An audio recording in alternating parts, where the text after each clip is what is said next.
Eu sou Manuel Carvalho e este é o P24. O retrato do Presidente Seguro a partir do que mostrou na campanha. E quando olho para este momento, lembro-me de onde vim. Recordo o menino de uma pequena vila do interior, filho de uma família simples, que aprendeu o valor do trabalho, da honestidade e da palavra dada. Lembro-me do jovem que acreditou que a política pode ser serviço e que a democracia pode mudar vidas. Que Portugal merece sempre mais, que as pessoas merecem sempre melhor. Nos últimos dias, abundaram naturalmente as tentativas de definir o presidente eleito António José Seguro em categorias simples. Os portugueses estão ávidos de informação sobre o seu novo chefe de Estado. Precisam de o conhecer para lá da moderação que lhe mudou a campanha, do apego à democracia que lhe atribuem ou das suas mensagens políticas principais. Desde a vontade de ser o presidente de todos os portugueses, ao presidente que quer um chão comum onde o sentimento de união do país se possa consolidar. Mas, afinal, quem é o novo presidente? Para lá destas apreciações superficiais, do tipo homem moderado, democrata ou homem mais voltado para a conciliação do que para o conflito, subsistem dúvidas. Como não podia deixar de ser, Seguro já disse que não será oposição. Quererá isso dizer que se vai comportar como um menino das alianças sempre de mão dada com o governo? Há quem recorde o episódio da abstenção violenta na votação do orçamento de 2012 para tecer esse cenário. Vale a pena recordar que essa sua decisão foi um ato de enorme coragem política. O PS mais radical jamais lhe perdoou. Seguro também disse que tem a estabilidade política como um valor absoluto e tudo fará para a promover. Não demitirá um governo caso o seu orçamento seja chumbado e promete ser um agente empenhado na busca de compromissos. Isto quer dizer o quê?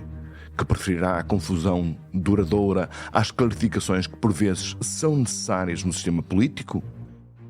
Eleito com um extraordinário capital político, António José Seguro é, como diz António José Teixeira, um jornalista da RTP, o presidente homem normal. Terá a sensatez, a visão e a inteligência para presidir a um país com enormes desafios pela frente? Temos de o conhecer melhor e, para esse efeito, pedimos ajuda à jornalista do Público, Maria do Céu Lopes. A Maria do Céu Lopes acompanham par e passo as duas campanhas de António José Seguro. Este é o P24, o seu dia começa aqui. Viva Maria do Céu Lopes, muito obrigado por vires ao P24, uma vez mais. Uma ideia que fica de António José Seguro é de um autocontrolo inflexível, quase. Caso para se dizer que o presidente eleito é um homem mais cerebral do que emocional, isto a partir, enfim, das observações que fizemos do seu comportamento na campanha, em especial tu, que o acompanhaste par e passo durante estas semanas. Olá, Manuel, e a quem nos ouve. Eu diria que ele é emocional, mas controlado, e aquilo que a campanha foi muito resultado daquilo que ele próprio queria e do seu desenho, daquilo que se pôde perceber. Portanto, foi um plano que ele estabeleceu e que seguiu, e já agora a pergunta que deixa implícita, seguiu com inflexibilidade ou fez aqui avanço e recuo? Eu percebo a tua pergunta. Eu não diria plano. Nós às vezes olhamos para a palavra plano como algo com outra palavra a seguir que é quase maquiavélico, não é? Ele definiu aquilo fazendo algo como sendo, quando ele diz sou eu próprio, ele é aquilo. Toda a gente em volta dele, que o conhece bem, desde o Álvaro Beleza, o António Galamba, enfim, pessoas muito próximas dele, dizem que a campanha que ele fez, aquilo é ele. Ou seja, alguém que não grita, que não insulta, que prefere a proposta política ao floreado e, portanto, aquele candidato contido que nós vimos e que às vezes, em termos jornalísticos, se calhar não nos dava tanto jeito, não é? Porque era preciso que ele, se calhar, ou gostaríamos que ele, se calhar, tivesse feito uma crítica contundente ao governo por não ter ido logo para o terreno quando foi a questão da tempestade, ou alguma crítica mais mordaz, ou mais, se calhar, enfim, eu diria se calhar uma resposta direta a André Ventura quando ele lhe chamou mentiroso, não é? Se calhar aquilo que nós preferíamos que ele fizesse era que tivesse uma resposta dura, forte, uma crítica direta, e ele não era assim. Mas deixa-me insistir nesta questão, ele não era assim, ele não é assim, é na sequência de uma decisão que supostamente lhe interessava do ponto de vista político, ou porque ele é não é assim genuinamente. Ele não é assim genuinamente.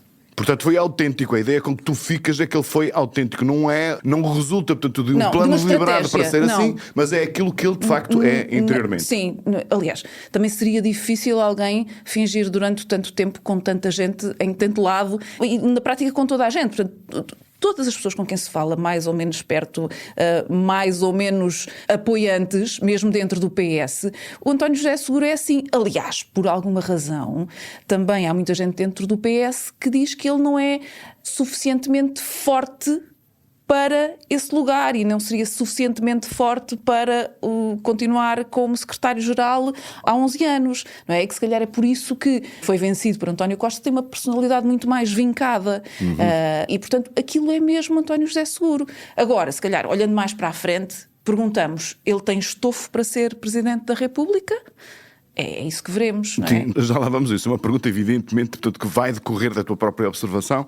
Este seu programa, esta sua maneira de ser, digamos assim, para adaptar a pergunta àquilo que tu nos acabas de dizer, portanto, quando disse que aquilo que é autêntico, demorou bastante tempo, aliás, muito tempo a trazer resultados. Aliás, só na reta final da campanha da primeira volta é que Seguro aparece como um candidato com fortes possibilidades de disputar a segunda. Entre os dias de incerteza, ou, enfim, imagino que deve haver alguns dias também, portanto, quase de falta de confiança, e o período mais otimista para as suas expectativas, tu notaste diferença de atitude? Ou seja, viste um Seguro mais diferente em função das expectativas, das sondagens, etc, etc? Sim, notou-se um Seguro, notou-se uma autoconfiança a subir, a aumentar. Ele, como nós dizemos hoje, ele foi assim um bocadinho patinho feio, não é? Ele começou com sondagens a dar-lhe 4,7% ainda numa de dezembro de 2024. Também é verdade que não se tinha ainda assumido e nem sequer ainda havia aquela expectativa de seria ou não seria candidato. Depois o PS continuou com toda aquela dúvida entre Santos Silva, António Vitorino, enfim, vieram uma série de nomes aí em cima da mesa e toda a gente a ponderar. Ele assumiu-se candidato em junho, mas mesmo durante aqueles meses de verão em que as sondagens davam sempre ou melhor, uma maioria por larga distância a Henrique Gouveia Melo, por exemplo, não é? que manteve-se no topo durante muito tempo, e mesmo até, por exemplo, até a nossa entrevista em outubro, e mesmo umas poucas semanas depois, aquilo que se notava era António José Seguro com aquela postura de eu fiz aquilo que achei que era o meu dever, que deveria participar, que deveria dar o meu contributo, mas não se sentia António José Seguro, digamos assim. Essa entrevista que tu referes, portanto, é uma entrevista marcante, deixa só recordar a quem nos ouve, foi uma entrevista que tu fizeste com a jornalista Ana Sá Lopes, no qual António José Seguro recusou, apesar de várias perguntas vossas, em assumir-se como um candidato de esquerda e protestava contra aqueles que alegadamente ou supostamente o queriam colocar dentro de gavetas. E, portanto, essa entrevista foi muito marcante e tu dirias que mudou qualquer coisa na sua estratégia, no seu comportamento, na sua atitude? Eu diria que sim. Mas também é verdade que ele recusou tanto, lá está, colocar-se em gavetas, porque ele sabia perfeitamente que ele não podia apenas apontar a esse eleitorado. Ele tinha que abrir muito mais o eleitorado. Vamos imaginar um funil, ele não podia ser a ponta de um bocado baixo do funil, não é? Tinha que ser aquela parte de cima, grande, alta e aberta. E se calhar por isso é que ele recusou tanto colocar-se na gaveta ou ficar ali entrincheirado na zona à esquerda. E por isso é que também ele, nós sabemos, é verdade, é um moderado, coloca-se muito mais à esquerda, mais à direita possível. Nós podemos recordar-nos a atitude que ele teve com o governo de Pedro Passos Coelho na Troika, não é? Portanto, diria, ontem o Álvaro Beleza dizia-me, para fazer um trabalho precisamente sobre isso, não é? Sobre esse percurso, que ele era, se calhar, o socialista de que mais o PSD gostava neste momento. Enfim, ele sabe disso, ele interiorizou isso. E, portanto, nessa entrevista em que ele nitidamente ainda estava naquela fase de eu acho que não tenho assim grandes hipóteses, até porque é verdade, ele não tinha uma televisão como alguns candidatos tiveram, não é? Não tinha uma televisão, não no sentido da propriedade, mas a dar-lhe ali algum gás, alguma mola.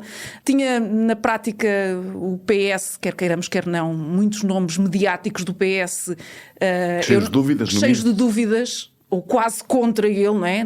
Durante meses o que soou foi a frase de Augusto Santos Silva a dizer ele não tem o perfil mínimo. É assim, quer que se queira, quer não, Augusto Santos Silva pode não representar e não representa, como vimos na votação, o PS ou a maior parte do PS, mas sempre foi a segunda figura do Estado, não é?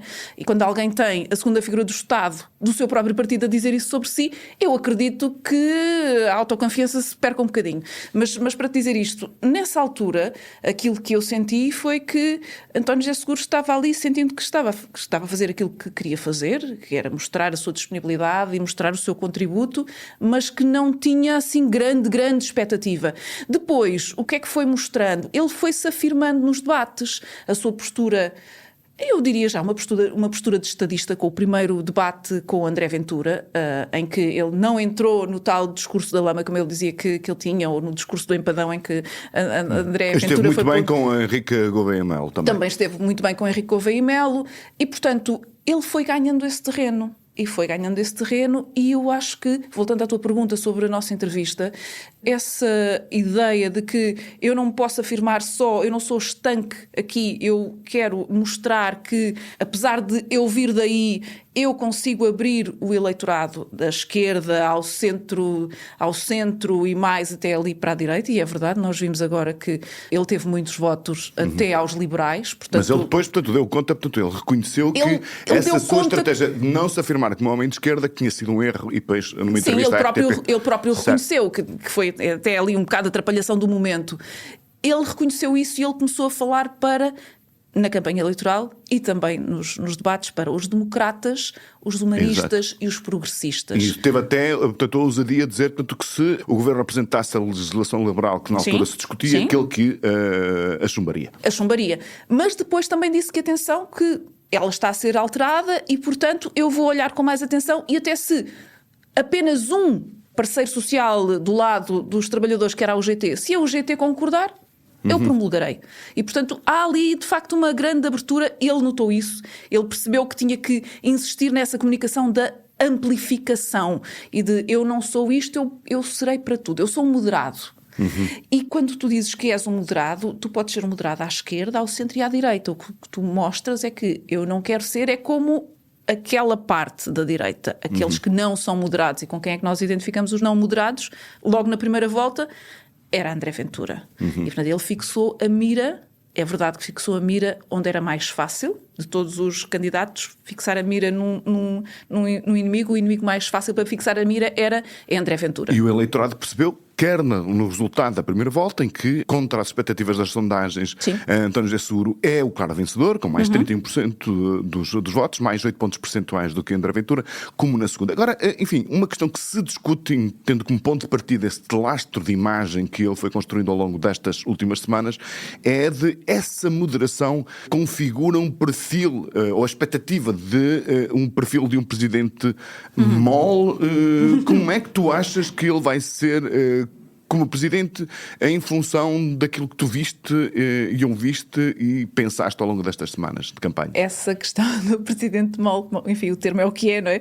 Ele já procurou mostrar, logo desde o início da primeira campanha, que, atenção, eu sou moderado, mas isto não significa que seja tudo um mar de rosas. Portanto, eu vou ser exigente. Foi uma das palavras que ele mais utilizou. Eu vou ser exigente com o governo. Aliás, essa ideia da exigência até foi maior agora, na segunda volta, por causa, precisamente, da tempestade, da catástrofe. Porque ele disse, não, eu quero, e ele marcou aí, marcou a sua posição, avisou logo que ia fazer marcação cerrada ao governo. Quer que os apoios cheguem rapidamente, urgentemente, o mais depressa possível. E, portanto, ele aí disse, eu vou ser de facto exigente. Ele às vezes brincava a dizer, as quintas-feiras não são para beber chá. Ou melhor, podemos beber chá, mas eu quero as reuniões com propostas de trabalho e vou exigir resultados.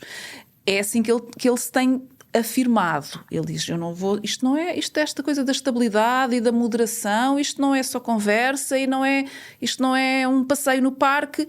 Eu sou moderado, mas eu vou ser exigente com o governo. Como é que ele diz que vai ser exigente com o governo? Estão aqui, Sr. Primeiro-Ministro, estão aqui os problemas que ele diz que vai identificar também nas várias presidências abertas. Já anunciou que a primeira será na Zona Centro. Portanto, a ideia dele é, vou trazer aquilo que ele diz que fará nós depois também sabemos que muitas vezes quando se chega aos lugares as coisas vão sendo moldadas, vai trazer os problemas e vai exigir ao governo resultados dentro deste e deste calendário. Ao mesmo tempo, portanto, ele diz que não vai falar tanto, não vai falar muito abundantemente, que é claramente, portanto, uma contradição relativamente àquilo que é... Que é, aliás, uma das poucas críticas implícitas que ele faz a Marcelo Rebelo de Sousa, porque uma pessoa pode dizer, podes não criticar diretamente, mas dizendo que vais fazer de maneira diferente, logo é uma crítica. É uma crítica implícita. Claro não é? Que é, como ele, quando diz que não vai chumbar, portanto, não vai deitar abaixo o governo caso um orçamento de Estado não seja apoiado, também é uma crítica implícita àquilo que foi o mandato, principalmente o último mandato de Marcelo Rebelo de Sousa. Ele, na noite eleitoral, disse logo, atenção, que não será por mim que esta legislatura não vai até ao fim. Exatamente, mas a questão é, não sendo ele, ou tentando ele claramente demarcar-se daquilo que foi o estilo e o programa de Marcelo Rebelo de Sousa, com quem é que tu achas que nós o podemos identificar? Eu acho que ele estará ali a meio caminho entre Cavaco Silva e Marcelo Rebelo de Sousa, que se calhar é o sítio ideal para se estar, porque é verdade, Marcelo Rebelo de Sousa falava muito, a dada altura, aliás, nos primeiros anos falava todos os dias. Sim. E isso é a banalização da palavra. Desgastou-se, claro. Desgastou-se. Seria de facto preciso alguém que, quando falasse, fosse ouvido. Cavaco Silva às vezes estava 30, 35 dias sem nós o ouvirmos sequer. E, portanto, colocando-se ali no meio entre um e outro, parece-me que será a posição, a estratégia ideal para falar e ser ouvido e ser... e ter o poder de intervenção e ter o poder de influência exatamente na medida em que ele é necessário. Muito bem. Maria de Sá Lopes, muitíssimo obrigado por teres vindo aqui com as tuas experiências de campanha, de terreno. Até uma próxima. Até à próxima. Já ouvi falar na Roblox? Pois, é uma daquelas extraordinárias criações da era digital. Uma plataforma onde milhões de pessoas, na sua maior parte jovens, criam e partilham videojogos sem ter de fazer grandes investimentos em equipamento informático. A Roblox é, afinal, um daqueles lugares onde os gênios dos jogos online se cruzam com os devotos deste tipo de entretenimento. Uma comunidade de 144 milhões de utilizadores ativos diários, ou seja, umas 12 vezes a população de Portugal mobilizada em torno da mesma plataforma. Neste universo há, como não podia deixar de haver, portugueses e dos bons. Francisco Machado, de 25 anos, ganhou o prémio de melhor jogo de puzzles da Roblox no ano passado. E Vasco Soares também por lá anda a criar jogos desde os 16 anos. O retrato de um mundo novo, de um mundo muito surpreendente, que vale a pena conhecer no P3. O P24 regressa amanhã.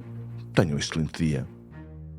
Para não perder os novos episódios, subscreva este podcast do Público na sua aplicação preferida. Para além deste programa, há mais para descobrir em público.pt/podcasts.